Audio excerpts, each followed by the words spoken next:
আসসালামু আলাইকুম। মুড়ি রসগোল্লা ভাবতে অবাক লাগছে। মুড়ি রসগোল্লা খেতে কিন্তু দারুণ মজার হয়। একদম নরম তুলতুলে। এই রসগোল্লা খেয়ে মনেই হবে না যে মুড়ি রসগোল্লা খাচ্ছি। দেখেও মনে হবে না। খুবই টেস্টি আর নরম তুলতুলে রসে ভরা। আশা করছি আপনাদের কাছে এই নতুন মুড়ির রসগোল্লা ভালো লাগবে। তাহলে চলুন দেখে নেই। প্রথমে এখানে মুড়ি নিয়েছি। নরম মুড়ি নিলেও হবে, মুসমুসে নিলেও হবে। এখন আমি এই মুড়িগুলো একটা ব্লেন্ডার জাগে নিয়ে নিচ্ছি, ব্লেন্ড করে নিব। আপনারা চাইলে পাটায়ও গুঁড়া করে নিতে পারেন। একদম মিহি করে গুঁড়া করে নিতে হবে। এখানে আমি 2 কাপ মুড়ি নিয়েছি। এইরকম করে গুঁড়া করে নিতে হবে যেন লাঞ্চ না থাকে। তারপরেও আমি চেলে নিব, যদি লাঞ্চ থেকে থাকে তাহলে মিষ্টি ভালো হবে না। একটা চালনিতে নিয়ে নিচ্ছি। ভালো করে চেলে নিতে হবে। এখন এগুলো আমি ফেলে দিচ্ছি। আর মুড়ি গুঁড়াগুলো এক সাইডে রেখে দিচ্ছি। চুলায় একটা প্যান বসিয়ে দিয়ে দিচ্ছি লিকুইড দুধ। দুধ জাল করে নিয়েছি আগেই। 1.5 কাপ দিয়ে দিচ্ছি। আর গুঁড়া দুধ দিয়ে দিচ্ছি 1/4 কাপ। তাহলে মিষ্টিগুলো খেতে আরও বেশি টেস্ট হবে। চিনি 2 চামচ দিয়ে দিলাম। এখন আমি নেড়েচেড়ে ভালো করে বলক তুলে নেব। আরও 1/2 কাপ লিকুইড দুধ দিয়ে দিচ্ছি। এখানে মোট আমি 2 কাপের মতো দুধ দিয়ে দিলাম। এখন ভালো করে বলক তুলে নিতে হবে। ভালোভাবে বলক চলে আসলে চুলার আঁচ লো আঁচে করে মুড়ির গুঁড়াগুলো দিয়ে দিলাম। আর সুজি 1/4 কাপ দিয়ে দিলাম। সুজি দিতে হবে যেহেতু মুড়ি বাইন্ডিংয়ের কাজ করবে। দিয়ে আমি ভালো করে নেড়েচেড়ে নিব।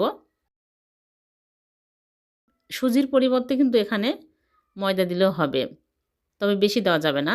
আর 1 চামচ ঘি দিয়ে দিচ্ছি। ঘি দিলে সুন্দর একটা ফ্লেভার পাওয়া যায়, মিষ্টির মধ্যে খেতে ভালো লাগে। এখন আমি ভালো করে নেড়েচেড়ে ঘন টাইট করে নেব। এই ডোটা কিন্তু বেশি শক্ত করা যাবে না। এরকম অবস্থায় চুলা থেকে নামিয়ে প্লেটে ঢেলে নিচ্ছি। নিয়ে হালকা গরম থাকতে আমি ভালো করে মথে নিব। তারপরে মিষ্টির শেপ দিব। নরম হলে মিষ্টিও নরম হবে। আর নরম তুলতুলে মিষ্টি খেতেই বেশি ভালো লাগে। ডোটা কিন্তু বেশি শক্ত করা যাবে না। এখন আমি হাতে ঘি লাগিয়ে নিয়েছি। এরকম করে অল্প অল্প করে নিয়ে আমি গোল করে মিষ্টির শেপ দিয়ে নিচ্ছি, গোল্লার শেপ দিয়ে নিচ্ছি। মসৃণ করে মিষ্টিগুলো বানিয়ে নিতে হবে, গায়ে যেন ক্র্যাক না থাকে। তাহলে মিষ্টির মধ্যে ক্র্যাক থাকলে মিষ্টিগুলো ফেটে যাবে আর গলেও যেতে পারে। সবগুলো মিষ্টি আমি বানিয়ে নিয়েছি। অনেক সুন্দর হয়েছে মিষ্টিগুলো। এখন আমি চুলায় একটা প্যান বসিয়ে দিয়েছি আর দিয়ে দিচ্ছি চিনি 1 কাপ। পানি দিয়ে দিচ্ছি 2 কাপ। 2টা এলাচ দিয়ে দিচ্ছে। এখন আমি বলক তুলে নেব। ভালোভাবে বলক চলে আসলে মিষ্টিগুলো দিতে হবে।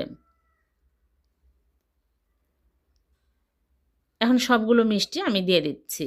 মিষ্টিগুলো দিয়ে কিন্তু বেশি জাল করার প্রয়োজন নাই, তাহলে মিষ্টিগুলো গলে যাবে। 4 থেকে 5 মিনিট জাল করে নিলেই হবে। মিষ্টিগুলো দিয়ে আমি ঢেকে মিডিয়াম আঁচে জাল করে নেব 5 মিনিট। বেশি নাড়াচাড়া করা যাবে না, তাহলে মিষ্টিগুলো অনেক সফট গলে যেতে পারে। আবার ঢেকে দিলাম। 5 মিনিট পর আমি মিষ্টিগুলো চুলা থেকে নামিয়ে নিচ্ছি। চুলা থেকে নামিয়ে রেখে দিব সারা রাত। পরের দিন সকালে মিষ্টিগুলো সার্ভ করে আপনাদেরকে দেখাবো। ফিরে আসলাম পরের দিন সকালে। দেখুন মিষ্টিগুলো দেখতে কতটা লোভনীয় হয়েছে। মিষ্টি দেখে মনেই হবে না যে মুড়ি দিয়ে তৈরি করা এই রসগোল্লা। আপনার বাড়িতে অবশ্যই একদিন ট্রাই করবেন। খেতে খুবই মজার হয়। মুড়ি দিয়ে নরম তুলতুলে রসে ভরা রসগোল্লা। খুবই সহজ বানানো, যে কেউ খুব সহজে বানিয়ে এই মিষ্টি খেতে পারবেন। অনেক সময় বাড়িতে মুড়ি নরম হয়ে যায়। নরম হওয়া মুড়ি দিয়েই কিন্তু এই মিষ্টি তৈরি করে নিতে পারবেন। খুবই মজার হয়েছে। একটা কেটে দেখাচ্ছে কতটা নরম তুলতুলে রসে ভরা হয়েছে।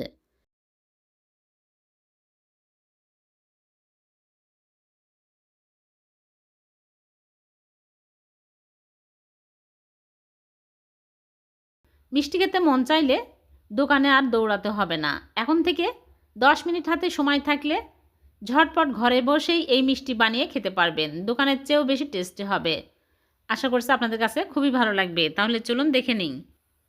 প্রথমে চুলায় প্যান বসে প্যানটা গরম করে নিয়েছি। এখন দিয়ে দিচ্ছি সুজি 1/2 কাপ। সুজি দিয়ে আমি হালকা আঁচে নেড়েচেড়ে ভেজে নিব। খেয়াল রাখতে হবে পুড়ে যেন কালো হয়ে না যায়, তাহলে খেতে ভালো লাগবে না। একদম লো আঁচে রেখে নেড়েচেড়ে ভেজে নেব। তারপরে চিনি দিয়ে দিচ্ছি 1/2 কাপ। আর এখানে নিয়েছি গুঁড়া দুধ 1/2 কাপ। সুজি, চিনি আর গুঁড়া দুধ। এখন আমি নেড়েচেড়ে ব্রাউন কালার হয়ে আসা পর্যন্ত ভেজে নেব। ভাজতে ভাজতে দেখবেন কালারটা অনেকটা চেঞ্জ হয়ে আসবে। বেশি কালার করতে যাবেন না, তাহলে পুড়ে তিতা হয়ে যাবে, খেতে ভালো লাগবে না। অনবরত নাড়তে থাকতে হবে, নাড়া থামানো যাবে না। নেড়েচেড়ে যখন দেখবেন ব্রাউন কালার হয়ে আসছে তখনই সাথে সাথে চুলা অফ করে দিতে হবে। দেখুন অনেক সুন্দর কালার আসছে। এর চেয়ে বেশি কালার করব না, তাহলে পুড়ে যাবে। এখন আমি চুলাটা অফ করে এখানে লিকুইড দুধ নিয়েছি 1 কাপ। অল্প অল্প করে দিব আর নেড়েচেড়ে নিব। অল্প অল্প করে দিতে হবে আর নেড়েচেড়ে নিতে হবে, তাছাড়া কিন্তু দলা পেকে যাবে। এখন আমি চুলা অন করে দিলাম, দিয়ে লো আঁচে রেখে নেড়েচেড়ে ঘন টাইট করে নিব। দেখুন আস্তে আস্তে ঘন হতে শুরু হয়েছে আর অনেক সুন্দর কালারও চলে এসেছে। নামানোর আগে আমি এর মধ্যে ঘি দিয়ে দিব 1 চামচ। ঘি দিলে সুন্দর ফ্লেভার পাওয়া যায় আর খেতেও মিষ্টি ভালো লাগে। এখন আমি আরও কিছুক্ষণ নেড়েচেড়ে শক্ত করে নিব। খুবই মজার, এভাবে সুজি আর গুঁড়া দুধ ভেজে চমচম মিষ্টি বানিয়ে দেখবেন। মুখে লেগে থাকবে এর স্বাদ, এতটা টেস্টি হবে। যখন এরকম শক্ত হবে তখন আমি চুলা থেকে নামিয়ে নিচ্ছি। চুলা থেকে নামিয়ে প্লেটে ঢেলে হালকা গরম থাকতেই আমি ভালো করে মথে নিব।